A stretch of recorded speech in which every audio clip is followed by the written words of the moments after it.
El tema que vamos a hablar es un tema en realidad muy importante. Agradezco a la invitación al Colegio de Enfermeros y de Médicos que nos dan esta oportunidad. Bueno, como les indicamos, como les indicó la doctora, mi nombre es Teresa Vilca. Yo trabajo en el Centro de Acogida Residencial. En realidad el único centro de acogida residencial de urgencia aquí en Arequipa y en el sur. A nivel nacional solo tenemos 5, ¿no? En Arequipa tenemos 2. Y bueno, tiene que ver mucho con el tema, ¿sí? Vamos a iniciar. ¿Cuántos de nosotros conocemos las carreras de relevos? En alguna oportunidad hemos visto de repente, es una de las carreras más emocionantes del atletismo. En estas carreras de relevos pasan un instrumento, ¿no? Pasan un tubo. ¿Alguien sabe cómo se llama este tubo que pasa de corredor a corredor? Si por ahí pueden de repente levantar la mano o escribir. ¿Alguien sabe cómo se llama este tubito que pasa? La posta. Ya, posta, sí.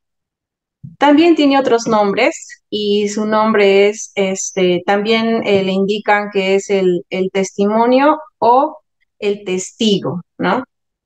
Eh, en esta carrera es importante porque no gana, si uno corre unipersonalmente, entonces no va a ganar. El punto, la clave es pasar bien este testigo, este testimonio a la otra persona, ¿no?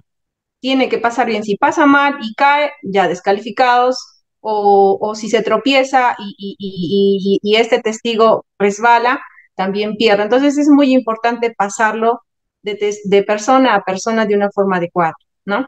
Y les pongo este ejemplo porque la vida es así, es una carrera, pero no es una carrera unipersonal, no es una carrera donde solo nosotros corremos, sino es una carrera que corre con nuestra generación, quién va detrás de nosotros. Y yo les pregunto, ¿quién están detrás de nosotros? ¿No son acaso nuestros hijos, no? ¿O no son las personas que de repente influimos en un cierto grado? Entonces, les pongo como una forma de introducir, porque en este tiempo eh, los niños, los adolescentes, en este tránsito o en esta carrera de relevos, en esta generación que están pasando, están siendo muy lastimados por sus padres, por su entorno a quien los ha criado, ¿no? Entonces, ¿qué hace que ellos puedan perder el horizonte, no puedan llegar a la meta? Son lastimados, son vulnerados, ¿no? Entonces, es muy importante como padres, porque aquí hemos venido y el título justamente de este curso es abordajes y actualización en la salud mental para un liderazgo transformacional, ¿no? Y esto puede pasar de generación en generación, ¿no? Entonces, nosotros tenemos una generación, tenemos un legado, que son nuestros hijos, que son las personas a quienes influimos o es en nuestro entorno, ¿no?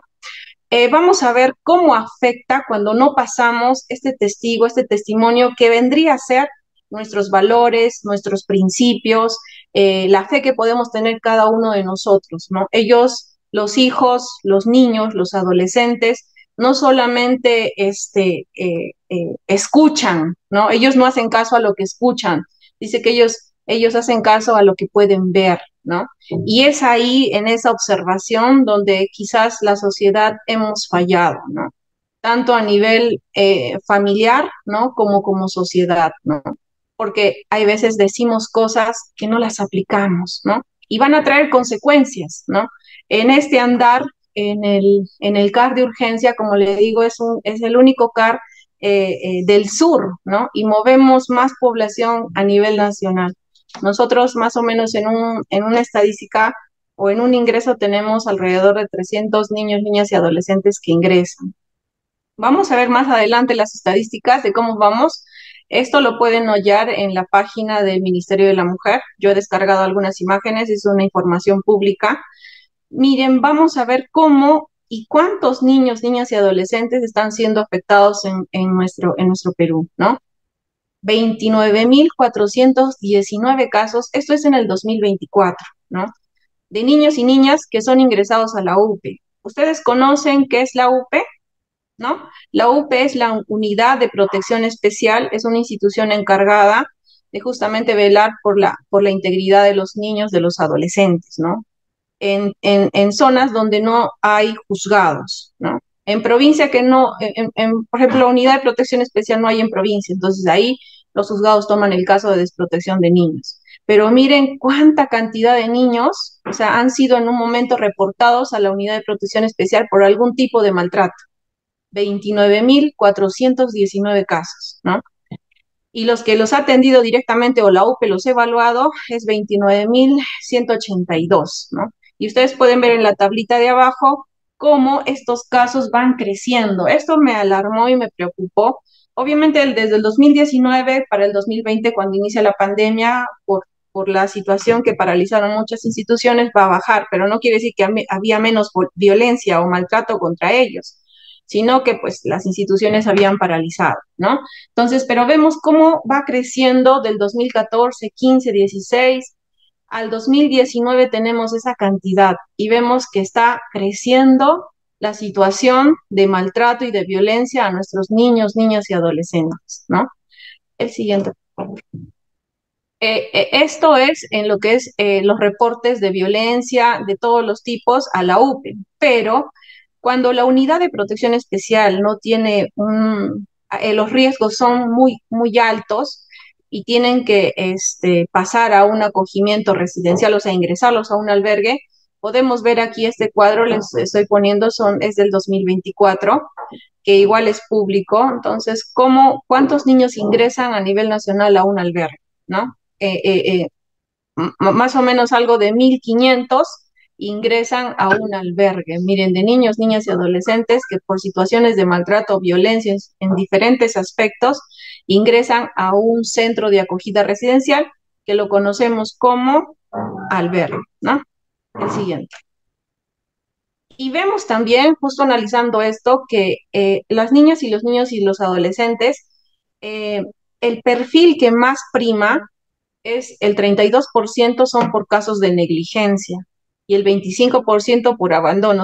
Sumamos negligencia y abandono, vienen a ser más o menos más del 50% de estos casos, ¿no? O sea, hay niños que ingresan por violencia física, violencia psicológica, violencia sexual, pero más de la mitad ingresan por negligencia y abandono, ¿no? Y el grupo etario que más tenemos en los albergues van de los 12 a los 17 años, que son casi el 76%, ¿no? Pero no quiere decir que no hay violencia contra los niños, claro que sí hay, pero hay veces ellos no pueden denunciarlos, ¿no? Los adolescentes sí, lo dicen a través del colegio, o ellos van directamente a la comisaría, pero los niños pequeños, ¿no? Ellos, hay veces, ellos no tienen, si un adulto responsable observa una situación de maltrato o de violencia, él puede hacerlo, pero el niño no lo hace. Es por eso que de repente este porcentaje no es elevado para ellos, ¿no? Entonces, vamos a ver eh, cómo la violencia en los primeros años de vida va a afectar al desarrollo de un niño, ¿no? Vemos que el descuido y el maltrato en los 3 primeros años de vida, ¿no? Va a traer consecuencias que van a determinar el desarrollo del niño, ¿no? O sea, no solamente cuando, por ejemplo, no hay una alimentación sostenible, ustedes saben que después de esto, pues, no hay una comida adecuada, no hay una nutrición, balanceada, le puede dar anemia y esto va a determinar, pues, que el niño sea marcado hasta su edad adulta. O sea, no solamente en ello, sino también que estas situaciones de maltrato también tienen que ver con el desarrollo del niño, lo van a marcar para toda la vida. ¿Y dónde es donde más vamos a ver más adelante esas consecuencias? Mayormente se las va a ver en la adolescencia, ¿no? La negligencia extrema tiene un impacto directo en la actividad cerebral, ¿no? Y como les indicaba, cuál es el factor o por qué más ingresan los niños o los adolescentes a las unidades de protección especial o a los albergues? O sea, ¿por qué se mira esta situación alarmante, ¿no? Mayormente es por situaciones de negligencia, ¿no? Que no les dan el tiempo, el cuidado, no solamente es el aspecto de violencia física que lo conocemos, ¿no? Golpes, situaciones de de violencia física, no solamente es ello, ¿no? Ni de situaciones de violencia psicológica, sino también más es el porcentaje de negligencia y abandono. O sea, papá y mamá o el cuidador inmediato los está abandonando, ¿no? Y es una realidad, preocupante porque ¿qué hacemos cuando el papá, la mamá tiene que trabajar y no le da el tiempo adecuado, ¿no? En la situación en la que me encuentro, muchos de los adolescentes, que ya vamos a ver más adelante todas las consecuencias que traen y mayormente, pues, situaciones de trastorno, ¿no? De trastorno psicológico, ¿no? En todos los porcentajes que hemos visto, así para sacar rápido, de 10 adolescentes que pueden ingresar, como 5 o 6, más de la mitad, presenta situaciones de algún trastorno psiquiátrico, ¿no? Entonces, esto es alarmante porque aquí ya en el hospital general está colapsado la atención, ¿no? ¿Por qué? Porque muchos de ellos tienen situaciones que cargan desde la niñez. Entonces, vemos que esto va a impactar en su actividad cerebral, ¿no? Estas situaciones de negligencia. También vemos que los primeros años de vida, el llanto prolongado de un niño pequeño va a producir estrés tóxico, eso sí lo sabemos, ¿no? Y este estrés tóxico va a tener su impacto pues también en el desarrollo cerebral, ¿no? Miren cuán importante es cuidar los primeros años de vida de nuestros niños. El impacto de la institucionalización, que es cuando ingresan a un albergue, ¿no? Y ingresan de pequeños, ¿no? Esto pues va a ser, va a afectar en todo el ámbito, ¿no? Va a afectar en su ámbito físico, psicológico y cognitivo. El daño que ocasiona ingresar a los niños pequeños a un albergue es grande, ¿no? Es por eso que solamente el tiempo menos que pueden permanecer en un albergue. ¿Por qué? Porque no hay un apego con ellos debido a que están variando de tutores, es un cambio constante que se da, ¿no? Entonces, vemos cómo va a afectar la violencia, el maltrato en los primeros años de vida de nuestros niños. Aquí vienen las consecuencias, ¿no? Las consecuencias mayormente se van a ver eh, en, en, en las situaciones, por ejemplo, de depresión, de trastornos de estrés postraumático, los trastornos del límite de la personalidad, la ansiedad, el abuso de sustancias, los trastornos del sueño, de la alimentación y del suicidio. Es real, ¿no? Les comento que justamente cuando nosotros estamos atendiendo es, como les decía, si de 10 ingresan, 6 están teniendo algún diagnóstico psiquiátrico, ¿no? Y también otra cifra alarmante es que de estos niños, de estos adolescentes que han ingresado, más de la mitad han tenido alguna situación de violencia sexual, ¿no? Es recontra alarmante porque digo, qué niño, qué adolescente es seguro en este tiempo, ¿no? Es algo que tenemos que hacer, ¿no? Y según la UNICEF, ¿no? Las consecuencias que traen estas vivencias tempranas de maltrato, de violencia en sus diferentes modalidades, pues los conocemos nosotros. Es baja autoestima, sentimientos de soledad y abandono. Tenemos generación de más violencia, ellos han normalizado la violencia. Y esos casos sí los vemos a diario, ¿no? Como papá, mamá se peleaban, papá, mamá incluso le trataban o lo castigaban de formas incorrectas. Entonces ellos normalizan eso y esa misma forma de tratar, ellos lo hacen con sus hermanitos, ¿no? Hemos visto casos de hermanos cuando ingresan, el mayor maltrata al menor y el menor maltrata al más pequeño. ¿Por qué? Porque han normalizado la violencia. Para ellos es algo normal, ¿no? Los gritos, los golpes, incluso las palabras duras, para ellos es normal. Y esto es lo que les hablaba al inicio, ¿no? Cómo estamos dejando ese legado, cómo estamos dejando ese testigo a tu generación, no solamente con los que vamos a trabajar, sino yo sé que dentro de este curso hay pues papás, mamás, o hay personas a las que estás a cargo del cuidado de otras personas. Entonces, ¿qué estamos dejando, no? Lo importante Sí, sé que el trabajo, el dinero es muy importante en la sociedad, pero más importante es estas semillas que nos las dieron, que yo les digo hijos, porque son semillitas que te las dieron para que puedan ser sembrados en campos y puedan dar mucho fruto. Pero estas semillitas están siendo maltratadas y no solamente, como les digo, por violencia física, no solamente por violencia verbal, sino también por la negligencia y el abandono. Los están dejando solos. Muchos de ellos, papá trabaja todo el día y mamá trabaja todo el día. Entonces, ¿quién orienta a ese niño, a ese adolescente? Se crían solos, ¿no?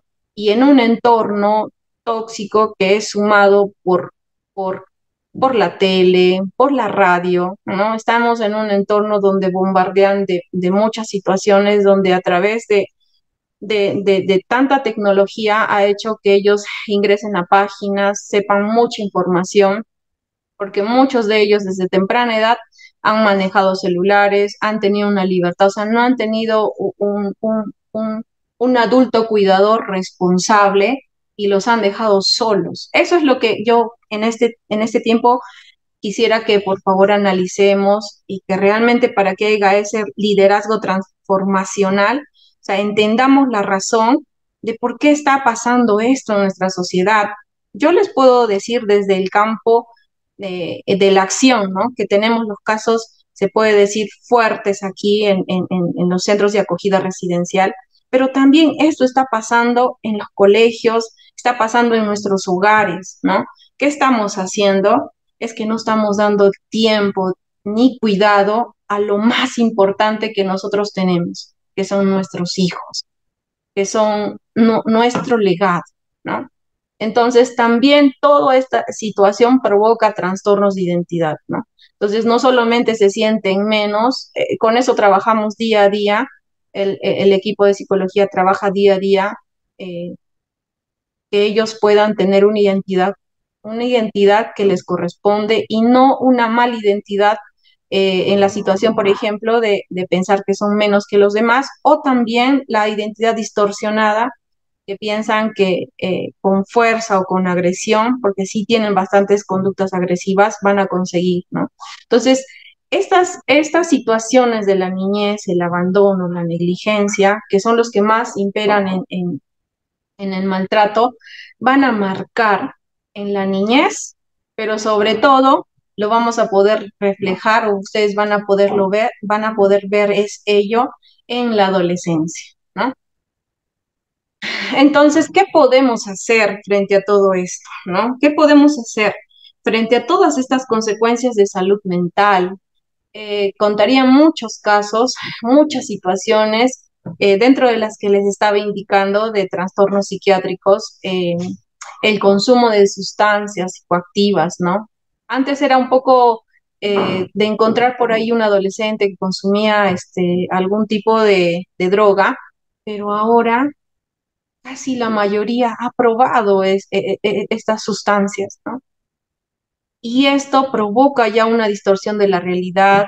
Hay situaciones de adolescentes con borderline, con situaciones psiquiátricas de psicosis, eh, y en la gran mayoría, ¿no?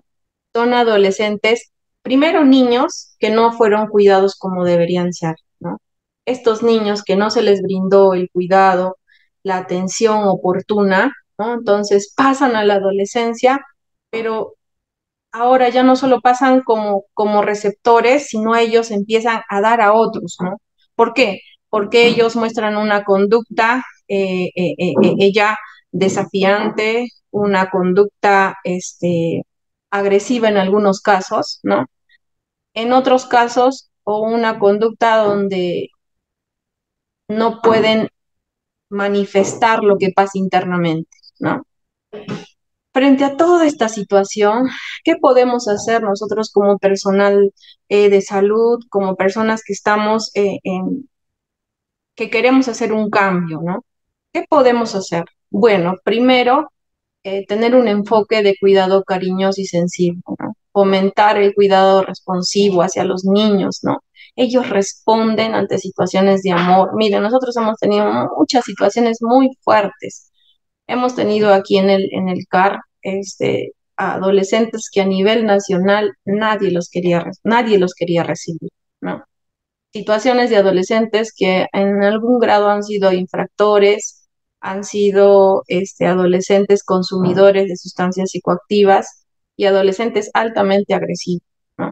Entonces, hemos tenido estos casos porque somos un CAR de urgencia, recibimos 24/7, los 7 días de la semana, las 24 horas del día, pero hay algo, así es asombroso, pero siempre un adolescente va a responder al amor, va a responder al cuidado, va a responder a la sensibilidad que tú le pones en sus situaciones diarias, ¿no?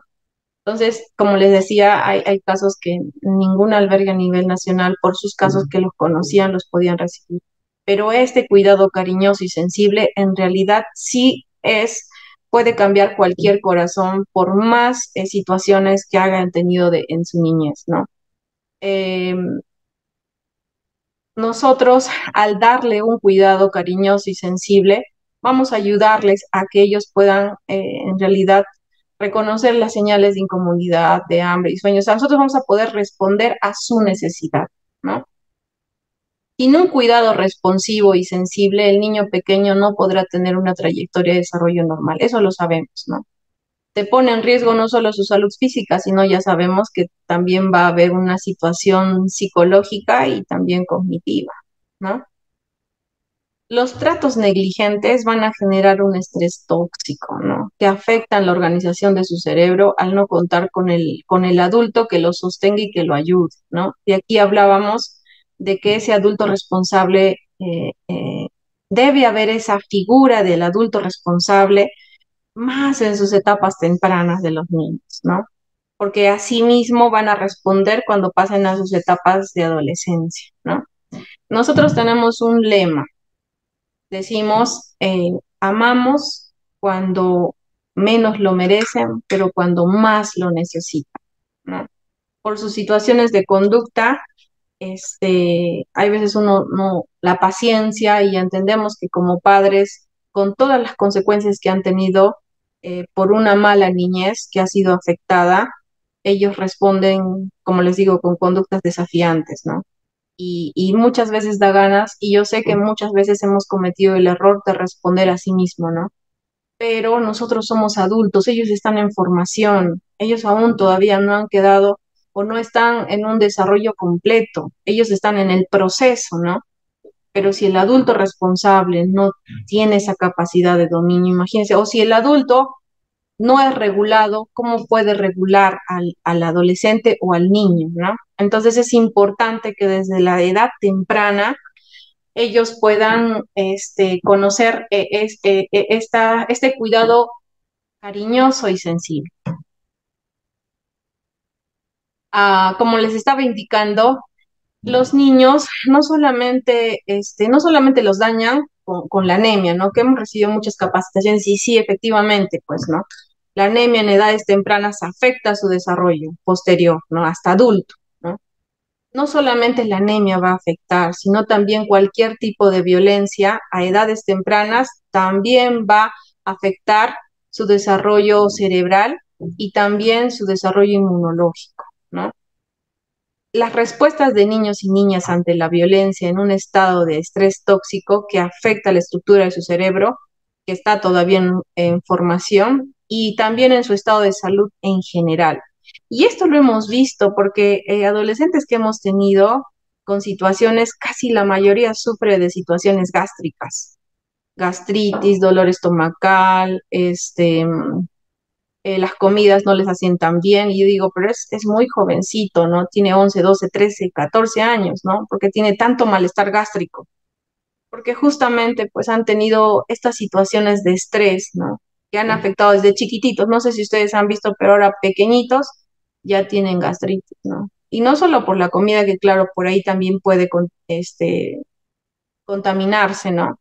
Sino también porque viven en un estrés tóxico, viven en un ambiente donde siempre hay gritos, hay maltratos, hay palabras malas, ¿no? Maldecir no es Eh, Maldecir es solo decir cosas malas al niño o al adolescente, ¿no? Estoy cansado de ti, ya me tienes harta, o sea, cualquiera diría, ¿no? Solo son palabras, ¿no? Pero es que estas palabras afectan tanto a los niños y más, como les decía siempre, todo lo que pase este niño al final lo va a aflorar cuando es adolescente. Y ahí viene la pregunta, ¿no? Hay muchos papás, porque trabajamos bastante también con los padres y dicen, ya no puedo, ya no lo soporto, ya no puedo, ya no sé qué hacer. Es por eso que los papás los ponen a disposición de la comisaría. Y son hartos casos, les hablo de aquí de Arequipa, donde los papás ponen a disposición a sus hijos a la policía, ¿no? Y les indican, ya no puedo, es rebelde, no me hace caso, él hace lo que desea, no me respeta, estoy cansado, y los llevan a la comisaría y lo dejan ahí. Y como es un menor de edad, el Estado pues tiene que cuidarlos, ¿no? Y los trae aquí a los albergues o a los centros de acogida residencial de urgencia, ¿no? Y ya según su gravedad, según también el factor con el que haya ingresado, ya los derivan a otros albergues de larga permanencia. Pero miren cómo es esta situación, ¿no? O sea, no solamente el adolescente apareció de la noche a la mañana y es rebelde y es oposicionista y tiene trastornos psiquiátricos y no quiere comer o incluso ha atentado contra su vida, porque también hay hartos casos de estos, ¿no? Adolescentes que atentan contra su integridad, ¿no? Entonces, este adolescente amaneció de un momento a otro y apareció y fue así, ¿no?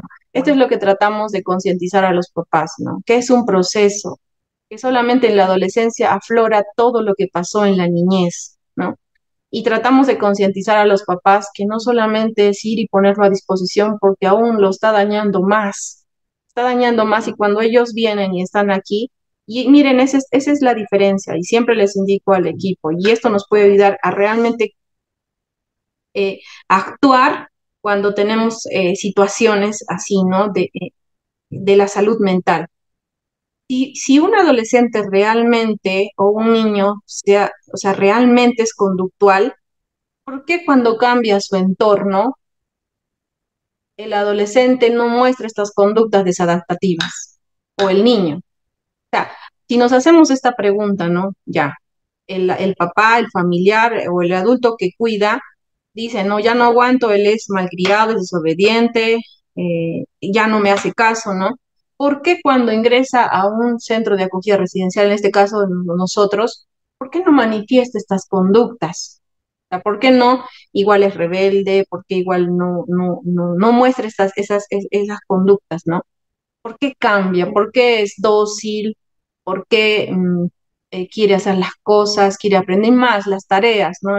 Siempre, y en caso, la gran mayoría, como les decía, la negligencia y el descuido lo manifiestan porque muchos de ellos no están siendo matriculados en las instituciones educativas, ¿no?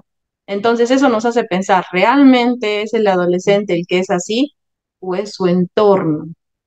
Ustedes pueden sacar sus conclusiones, ¿no? O sea, ¿realmente el adolescente es así o es el entorno el que ha hecho que él responda de esa manera? Porque nosotros sabemos naturalmente desde que el hombre es algo instintivo o es algo natural, incluso hasta biológico, ¿no? Si alguien lo quiere agredir, ¿qué hacemos naturalmente? Ponemos la mano, o sea, respondemos natural, no tenemos que pensar, tengo que responder, no, o sea, es algo natural, algo biológico. Me quieren meter la mano, yo pongo la mano, ¿no? Es una reacción, o no será una reacción normal a su entorno que lo está agrediendo, a su entorno que de repente, como les dije en el otro campo, porque la agresión no solamente es física, sino también no puede haber una agresión eh, psicológica, mental o una agresión, por así decirlo, de, de abandonarlos. Entonces, cuando tenemos estos adolescentes, sí ha habido casos de adolescentes que pues era un poco difícil de controlarlos aquí, ¿no? Igual manifestaban sus conductas desadaptativas, agresivas, pero con el tiempo, hablo de días, ellos entendían que los amábamos no por lo que hacían, sino realmente por lo que ellos son, personas, ¿no? Entonces cambiaban sus formas, cambiaban sus conductas. Eso hemos tenido muchos casos, ¿no? El papá viene y esto puede ser una realidad donde vas a trabajar, donde trabajas, que responsabilizan solo a la persona. Estamos hablando de niños, niñas y adolescentes, responsabilizan a ellos. De repente no han tenido el tiempo de analizar que algo está pasando en su entorno, que algo yo debo cambiar. Entonces, es como para que pensemos, ¿no? Realmente cuál es la situación y el problema, ¿no? ¿Por qué está pasando esto, ¿no? ¿Por qué están aumentando esas tasas las que les indiqué? 29.500 casos reportados de violencias y agresiones. De repente también porque este adulto mayor, lo que les decía, la generación que pasó, de repente su papá actúa así con él, de repente ni hubo papá, ni hubo una figura paterna. De repente tampoco hubo mamá y tuvo que criarse con un familiar o tuvo que criarse en otros lugares solo y él toma esa posta, ese testigo, ese testimonio y ese corazón dañado y entrega eso a la otra generación, ¿no? Y si se han dado cuenta, va de generación en generación dañados, rotos internamente y van dañando. No sé si se han dado cuenta. El padre alcohólico, el hijo alcohólico, incluso el abuelito era alcohólico, ¿no? O sea, esa generación que va pasando, ¿no? Entonces tenemos que ponerle un alto a todo ello, ¿no? Eh, Frente a todo lo que les explicaba, urge adoptar medidas para prevenir la amenaza que supone la violencia para la salud mental infantil, ¿no? Y responder ante ella. ¿Qué podemos hacer, ¿no? Pocos niños y niñas con problemas de salud mental reciben el apoyo adecuado en el momento oportuno, ¿no? Y viene a mi mente un caso de un adolescente que les indicaba que a nivel nacional nadie quería tenerlo al adolescente. Y saben, desde pequeño, esta persona tenía un diagnóstico que ahora la gran mayoría también tienen, es el TDAH, ¿no? Tenía un TDAH y la mamá, el papá no supieron cómo tratarlo y lo que dijeron, no, es un niño malcriado, ¿no? Papá y mamá incluso rompió la relación y papá buscó otra familia, mamá otra familia. Imagínense cómo dejaron al niño, ¿no? Porque esto pasó, como le digo, en su edad temprana, cuando era niño, ¿no? O sea, ¿qué piso emocional le dejaron? No le dejaron ni un piso emocional, ¿no? Tampoco entendieron la situación psicológica que estaba pasando, ¿no? Y lo mal dirigieron. Es más, ni siquiera recibió algunas terapias, ¿no? Porque con terapias esto puede ir modulando y regulándose. Lo que hicieron es quitarle el piso y dejarlo, ¿no? Y cada vez este niño crecía, crecía y cuando llegó en edad de adolescente, explotó, ¿no? Y con todos los diagnósticos que ustedes pueden, porque era un adolescente que tenía muchos diagnósticos psiquiátricos, ¿no? Y ya cuando era adolescente, bueno, de más edad, entonces los papás ahí indicaban, ¿no? ¿Qué podemos hacer, ¿no? Cuando han podido ayudar a su propio hijo en edades tempranas. Entonces es importante intervenir oportunamente, ¿no? Sin embargo, hay pruebas de intervenciones eficientes. Han aumentado estas situaciones, estas pruebas de intervenciones eficientes, ¿no? Para abordar este problema, ¿no? Que se basan en una mejor comprensión de los factores de riesgo a nivel personal, familiar, comunitario y también social, ¿no? También sabemos más sobre los factores de protección, ¿no? Como son, por ejemplo, el fomento de la resiliencia, ¿no? Y ahí quiero llegar, y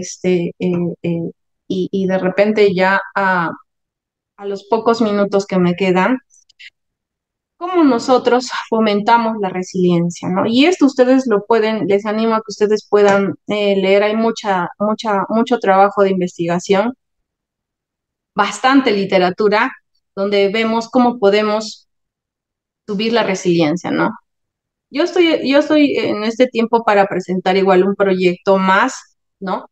de cómo podemos aumentar la resiliencia de nuestros niños, niñas y adolescentes, ¿no? Porque esto les va a ayudar a sobreponerse ante situaciones, ¿no? Situaciones de maltrato que han tenido, ¿no? Y es aquí donde quiero, por favor, un poquito profundizar, ¿no? Entonces, hay mucha literatura, mucha investigación, ¿ya? Ustedes la pueden buscar, ustedes solo ponen factores que aumentan la resiliencia o pueden ver también con espiritualidad y les van a salir muchos trabajos de investigación. Aquí yo les quiero hablar justamente de esto y es el que también yo estoy próximo a presentar, ¿no? Los resultados, este es un trabajo de investigación del 2020. El título es Resiliencia y satisfacción con la vida en adolescentes según el nivel de espiritualidad, ¿no? En esta revista psicológica, ¿no? Lo presentó en el 2020 y los resultados dice que muestran que la resiliencia, ¿no? Y la satisfacción con la vida se relacionan significativamente y directamente con la espiritualidad. O sea, ¿qué quiere decir? Que a mayor grado de espiritualidad, ¿no? De esta variable de espiritualidad, se va a asociar a mayores niveles de resiliencia, ¿no? Y de satisfacción de la vida, ¿no? Entonces, ustedes me dirán, yo sé que la pregunta será, pues, ¿y qué es la espiritualidad? ¿No? También hay bastante literatura que ustedes pueden buscarla en las revistas científicas, ¿no? Unas de las que me gustó, porque hay bastantes, hay muchas, ¿no? Pero bueno, en este caso, Quiseno y Vinacia indican en el 2009 que la espiritualidad es como una estrategia de afrontamiento, ¿no? Sostiene que puede ayudar a la gente a afrontar diferentes enfermedades crónicas en el tiempo, consecuentemente mejorar la calidad de vida, brindar bienestar psicológico, felicidad, emociones positivas, ni disminuir los niveles de ansiedad, de depresión y de los comportamientos adictivos y suicidios, ¿no? Pero esta no es una definición de espiritualidad, son los beneficios que te trae, ¿no? De la espiritualidad, ¿no? Pero vamos a ver qué es la espiritualidad. Bueno, he leído bastante y hay muchas situaciones, hay muchas explicaciones, pero he tratado de resumirlo y justo, bueno, yo no lo resumí, lo resumieron los investigadores eh, y es la que pude ver que entre todas las definiciones, ¿no? Es la que también me pareció más asertiva, ¿no? Pero hay muchas. Se refiere a la búsqueda del significado y el propósito en la vida, ¿no? A través de la conexión con uno mismo, con los demás, con la naturaleza o con un ser supremo, que yo le llamo Dios, ¿no? Puede involucrar o no estructuras religiosas, ¿no? Y es una dimensión fundamental que influye en la salud, el bienestar y en la calidad de vida de las personas. Entonces, ¿cómo podemos ayudar frente a estas causas del maltrato y de la violencia infantil en niños, niñas y adolescentes, ¿no? ¿Cómo podemos ayudar frente a todas estas situaciones si sabemos que presentan hasta trastornos psiquiátricos, psicológicos? Entonces, ¿cómo podemos ayudar en ellos? De repente, no podemos cambiar su pasado, ¿sí? En realidad nadie puede cambiar el pasado. Cuando vienen muchos niños o adolescentes afectados al CAR, cuánto quisiera que no hayan pasado todas esas situaciones porque la verdad que son muy tristes y de repente tú debes de conocer también casos, ¿no? Donde tú estás trabajando, seguramente conoces casos que de verdad que muchas veces te hace hasta llorar, ¿no? No podemos cambiar, definitivamente no puedo cambiar su pasado, ¿no? Pero le puedo dar factores protectores, puedo ayudarlo a que este adolescente pueda ser más resiliente, como justamente ayudándole en este grado de la espiritualidad, ¿no? Y no nos confundamos en la religión, sino la espiritualidad es entender por qué estoy aquí, para qué estoy aquí, cuál es el propósito de mi vida, ¿no? ¿Cómo puedo estar yo bien conmigo mismo, con los demás, con la naturaleza que me rodea y sobre todo con ese ser supremo, que como les digo yo le he puesto Dios, porque en realidad la espiritualidad no pone un nombre, ¿no? Pero ese ser supremo yo lo considero Dios, ¿no? Entonces, ¿cómo podemos ayudar? ¿Cómo podemos hacer esos líderes que transformemos esas generaciones lastimadas? Podemos aumentar estos mecanismos de protección y uno de ellos es la espiritualidad. Eh, Hay una frase famosa que me gusta mucho, mucho, ¿no? Y dice, el mal avanza porque los buenos no hacen nada por detenerlo. Yo lo he parafraseado, pero ¿cuántos de nosotros sabemos y hemos visto muchas situaciones de abandono, de negligencia, de abuso? Y discúlpenme si hay veces me emociono o me sale una lágrima. Eso hay veces pasa y yo sé que ustedes también viven esas situaciones, ¿no? Ya sea en la calle, en el colegio, en los centros de salud, en los centros comunitarios, o sea, vemos tantas situaciones, ¿no? ¿Cómo vemos que este mal avanza, ¿no? Pero tenemos que hacer algo por detenerlo. Tú y yo tenemos la responsabilidad, yo creo, no legal, sino creo que moral, de poder ponerle un alto a todo este maltrato, a toda esta violencia que vive esta generación, ¿no? Y podemos hacerlo de la forma que hemos ido hablando, ¿no? Amarlos cuando menos lo merecen, pero cuando más lo necesitan.